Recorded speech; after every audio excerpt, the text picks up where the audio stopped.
Welcome students in the chapter of synthetic fibre and plastic.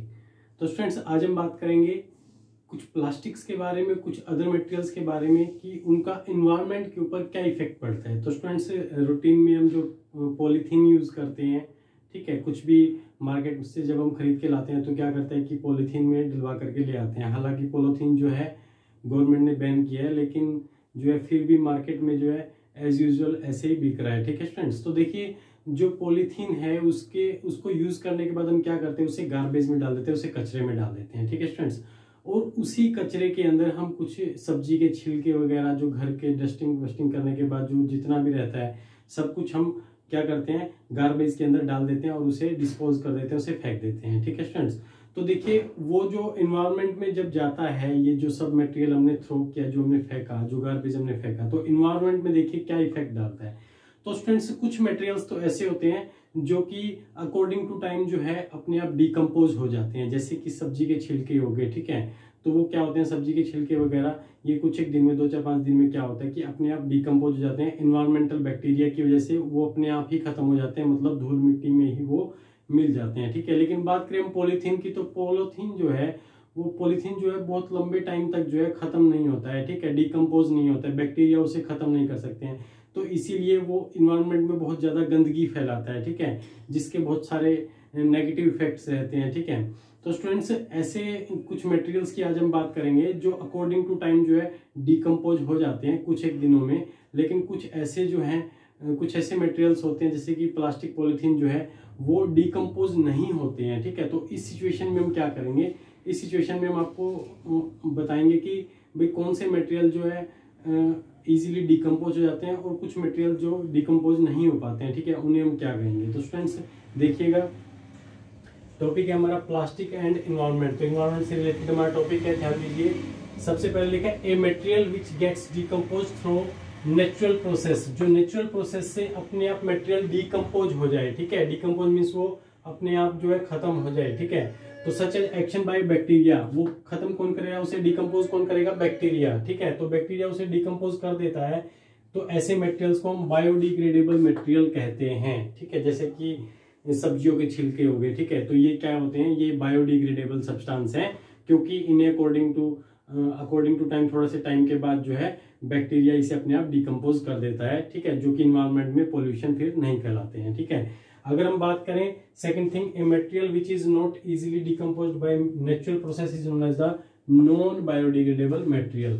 वो materials जो according to time, ठीक है, जो जिन्हें जो है बैक्टीरिया जो है वो डिकम्पोज ना कर पाए। ठीक है, तो उसे हम कहेंगे कि भाई वो नॉन बायोडिग्रेडेबल सब्सटेंस है। उसका एग्जांपल है पॉलीथीन। तो पॉलीथीन आपने देखा होगा, कितने टाइम भी मिट्टी के अंदर दबा दीजिए वो कभी डिकम्पोज नहीं होता है। ठीक है, उसे हजारों साल में जाकर के पॉलीथीन खत्म होता है।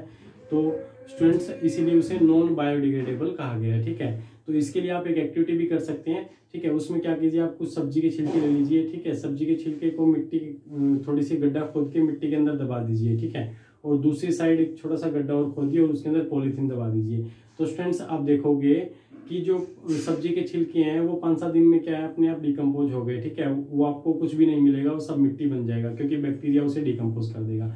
लेकिन अगर हम बात करें जो पॉलीथीन हमने दबाया था, उसे आप 10 दिन बाद, 15 दिन बाद, महीने बाद, 2 महीने बाद देखोगे तो वो एज इट इज ही मिलेगा, मतलब उसे बैक्टीरिया नेचुरल प्रोसेस जो है उसे डिकम्पोज ही नहीं कर पाया। ठीक है स्टूडेंट्स, तो इस तरह से हम कहते हैं जो नेचुरली प्रोसेस से डिकम्पोज हो जाए that is known as the biodegradable substance या फिर बायोडिग्रेडेबल मटेरियल।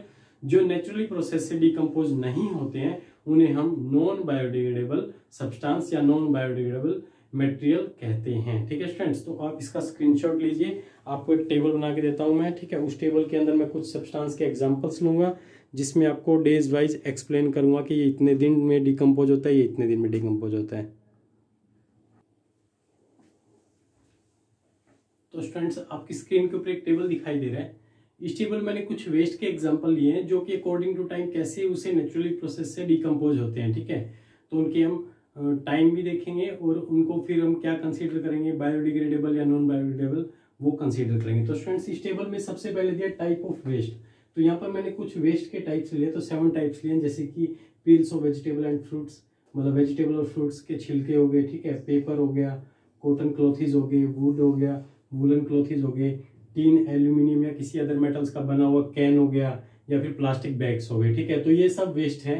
ठीक है, तो ये वेस्ट जो है इनको इन्वायरमेंट कितना टाइम लगाता है इनको डीजनरेट करने के लिए, ठीक है, इनको डिकम्पोज करने के लिए। तो स्टूडेंट्स यहाँ पर मेंशन किया है जैसे कि 1 to 2 वीक्स लग जाते हैं पिल्स को डिकम्पोज होने में। ठीक है, उसके बाद जो है पेपर को इतना टाइम लगता है, कॉटन को। तो यहाँ पर मैंने टाइम बताया कि मतलब इन्वायरमेंट कितना टाइम लेगा इनको डिकम्पोज करने के लिए, इसे डीजनरेट करने के लिए। ठीक है स्टूडेंट्स, उसके बाद यहाँ पर जो थर्ड रो आपको दिखाई दे रहा है उसमें नेचर ऑफ द मटेरियल। ठीक है, तो उसके बाद मैंने फाइनली इनको क्लासिफाई करूंगा कि भाई ये बायोडिग्रेडेबल होगा कि नॉन बायोडिग्रेडेबल होगा। ठीक है स्टूडेंट्स, तो देखिए सबसे पहला वेस्ट जो है वो है peels of vegetable and fruits. ठीक है, जो कि होता है सब्जियों के छिलके या फ्रूट्स के छिलके। ठीक है, तो इसे इन्वायरमेंट लगभग 1 से 2 हफ्ते ले लेता है इसे डिकम्पोज करने के लिए। ठीक है, इसे डिजनरेट करने के लिए, और ऐसे मटेरियल को हम कहेंगे कि वो बायोडिग्रेडेबल सब्सटेंस है। ठीक है स्टूडेंट्स, उसके बाद देखें सेकंड पेपर। ठीक है, पेपर जो हमारी नोटबुक का पेपर है या बुक का पेपर है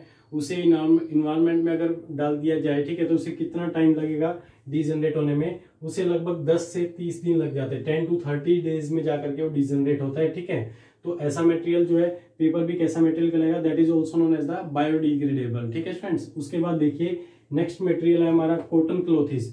तो कॉटन क्लॉथीज जो है, अगर कॉटन क्लॉथीज की बात करें तो कॉटन क्लॉथीज डीजनरेट होने के लिए 2 to 5 मंथ्स, 2 से 5 महीने ले लेगा। ठीक है, तो ऐसे सब्सटेंस को भी हम क्या कहेंगे? बायोडिग्रेडेबल सब्सटेंस ही कहेंगे, मतलब अकॉर्डिंग टू टाइम ये डिकम्पोज हो जाता है। ठीक है फ्रेंड्स, उसके बाद नेक्स्ट है हमारा वुड। अगर वुड की बात करें, लकड़ी की बात करें, तो लकड़ी जो है, वुडन जो है, वो लगभग 10 to 15 ईयर्स ले लेता है डिजनरेट होने के लिए। ठीक है, 10 से 15 साल में जाकर के डिजनरेट होता है। ठीक है, तो ऐसे सब मटेरियल को भी हम क्या कहेंगे? बायोडिग्रेडेबल। तो वुडन क्या है? Wooden is also biodegradable substance. ठीक है स्टूडेंट्स, उसके बाद बात करते हैं वुलन क्लॉथीज की। तो वुलन क्लॉथीज जो होते हैं, ठीक है, ऊनी वस्त्र, ऊनी कपड़े जो होते हैं, वो लगभग 1 साल लग जाता है उन्हें डिजनरेट होने के लिए। ठीक है, तो उनको भी बायोडिग्रेडेबल कैटेगरी में रखा गया है। ठीक है स्टूडेंट्स, तो हम देख सकते हैं जो लगभग 1 साल के अंदर अंदर डिजनरेट हो रहे हैं उन्हें हम बायोडिग्रेडेबल की कैटेगरीज में कंसीडर कर रहे हैं। ठीक है, तो ये सभी सब्सटेंस क्या है? ये सभी सब्सटेंस जो है बायोडिग्रेडेबल हैं। ठीक है, क्योंकि इनको यहाँ तक जो है कितना टाइम लग रहा है? लगभग 1 साल तक इसे लग गया है। ठीक है, तो इसको जैसे कि 1 to 2 वीक्स हो गए, 10 to 30 डेज हो गए, 2 to 5 मंथ्स हो गए, 10 to 15 ईयर्स हो गए।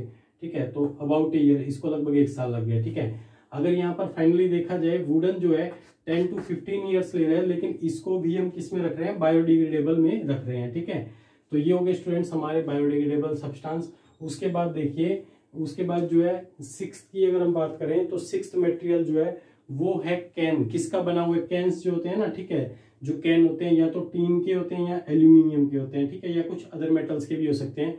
तो वो कैन जो है लगभग 100 से 500 साल लग जाते हैं उन्हें क्या करने के लिए? डिजनरेट करने के लिए। ठीक है, तो 100 to 500 डेज, 100 से 500 साल लग जाते हैं डिजनरेट होने के लिए। तो इसीलिए ऐसे मटेरियल्स को हम नॉन बायोडिग्रेडेबल मटेरियल कहेंगे। ठीक है फ्रेंड्स, उसके बाद फाइनली लास्ट मटेरियल है हमारा प्लास्टिक बैग। तो प्लास्टिक बैग्स जो होते हैं, ठीक है, वो जो है काफी समय ले लेते हैं, सेवरल ईयर्स लग जाते हैं उनको डिकम्पोज होने के लिए, मतलब 500 से भी ज्यादा साल लग जाते हैं, बहुत सारे ईयर्स लग जाते हैं। तो सेवरल ईयर्स हम कहेंगे डिजनरेट होने के लिए, तो इसीलिए उनको भी नॉन बायोडिग्रेडेबल सब्सटेंस की कैटेगरीज में रखा गया है। ठीक है स्टूडेंट्स, तो ये हो गए हमारे कुछ मटेरियल्स। ठीक है, वो कितना टाइम लेते हैं डिजनरेट होने के लिए वो याद रखिएगा। उसके बाद कौन सा बायोडिग्रेडेबल है और कौन सा नॉन बायोडिग्रेडेबल है ये आपको लर्न करना है। ठीक है स्टूडेंट्स, तो ये हो गया आपका यहाँ पर टॉपिक कंप्लीट। इसका आप स्क्रीनशॉट ले लीजिए और इसे आप अपनी नोटबुक में नोट कर लीजिए।